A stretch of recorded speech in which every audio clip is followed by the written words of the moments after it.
Welcome to the West Wing Week, your guide to everything that's happening at 1600 Pennsylvania Avenue. But first, a brief message from the Secretary of Energy, Stephen Chu.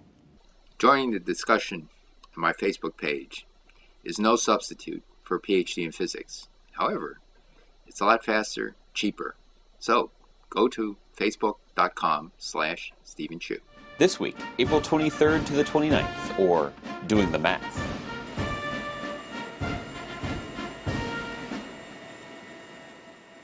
On Friday, April 23rd, in the Rose Garden, the President hosted a naturalization ceremony for members of the military. That I will support and defend the Constitution and laws of the United States of America.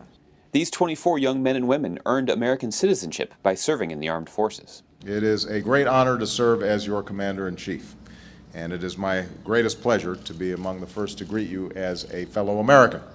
And on Sunday, April 25th, Vice President Biden joined the President at a memorial service in West Virginia for the 29 miners lost in the tragedy at the Upper Big Branch mine. The men we remember today went into the darkness so that we could have light. They embraced a life of hard work and a career full of peril. It was dangerous work, and they knew it, but they never flinched. On Monday, April 26th, the World Series champion New York Yankees visited the White House for the 27th time, one for each of their World Series victories. That attitude, that success, has always made the Yankees easy to love, and let's face it, easy to hate as well. On a rainy Monday evening, President Obama spoke at the Presidential Summit on Entrepreneurship to deepen ties among business leaders, foundations, and entrepreneurs around the world. Good evening, everyone, and welcome to Washington. We are doing here to promote opportunity redounds to us in all sorts of good ways. Yeah. And builds connections and networks with people. On Tuesday, April 27th, the President addressed the first meeting of his Commission on Fiscal Responsibility and Reform. The President created this bipartisan panel to work on ways to cut the deficit in both the short term and the long term. In theory, there are few issues on which there is more vigorous bipartisan agreement than fiscal responsibility. But in practice, this responsibility for the future is often overwhelmed by the politics of the moment. Later that day, the President left for the Midwest to continue his White House to Main Street tour, making several stops in the heartland. He started at the Siemens factory in Fort Madison, Iowa, where workers make wind turbines, each of which is the length of Air Force One. So just in the last 2 years, we've tripled. Yeah, 4 years, 600 people. When people ask you, what was the Recovery Act about? What was the stimulus about? It was about this plant.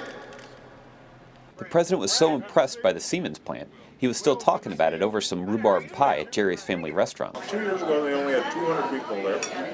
Now they got 600. Just in 2 years, they've tripled their workforce. The President also visited Mogo Organic, a small farm outside Mount Pleasant, Iowa. This is my cold frame. I got the money to build this. Can I peek in? Yeah, it's a little muddy because of the rain. Okay. But I got green beans popping up in there. The President ended the first day of his tour with a town hall in Ottumwa, Iowa. And these visits are reminders that when you get out into the heartland and you talk to folks, there's a lot to learn from rural America. On Wednesday, April 28th, President Obama continued the White House to Main Street tour in Missouri and Illinois. He started with a visit to Poet Biorefining in Macon, Missouri, a biofuel production plant. The President then traveled to the Shotzick family farm in Palmyra, Missouri, where the topic of biofuels came up again, this time around the kitchen table. Well, what we've got to figure out is how do we, and this goes to the point you were making, Lowell, is how do we use what we've got here in an effective way? Because we've become so reliant on our economy shipping in billions of dollars of oil every day. Before heading back to Washington Wednesday night, the President spoke to a crowd in Quincy, Illinois to highlight the need for Wall Street reform. We're going to get this done. And we're going to get it done because you demand it. It's been 2 years since this crisis, born on Wall Street, slammed into Main Street with its full fury. On Thursday, April 29th, with the White House flag flying at half-mast, the President, First Lady, the Vice President, and Dr. Biden left for a memorial service at the National Cathedral for Dorothy Height. Dr. Height was a veteran of the Civil Rights Movement and an American hero. Let us honor her life by changing this country for the better as long as we are blessed to live. May God bless Dr. Dorothy Height and the union that she made more perfect. On Thursday afternoon, President Obama, Dr. Biden, and Secretary of Education Arne Duncan continued a tradition dating back to Harry Truman when they welcomed Sarah Brown Wessling, the 2010 Teacher of the Year, to the White House. You're like the Teacher of the Year. That's a pretty big deal. It is. We're very proud of you. Thank you.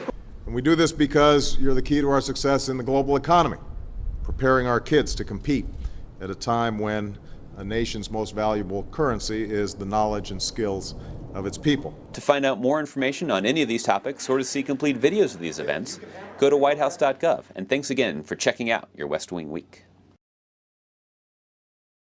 Honor system, you can't afford to. It's an honor system, that's great. It's hard to sit up there all day long. Yeah, right. Well, just as long as no members of Congress come by. Oh, they're an honest bunch.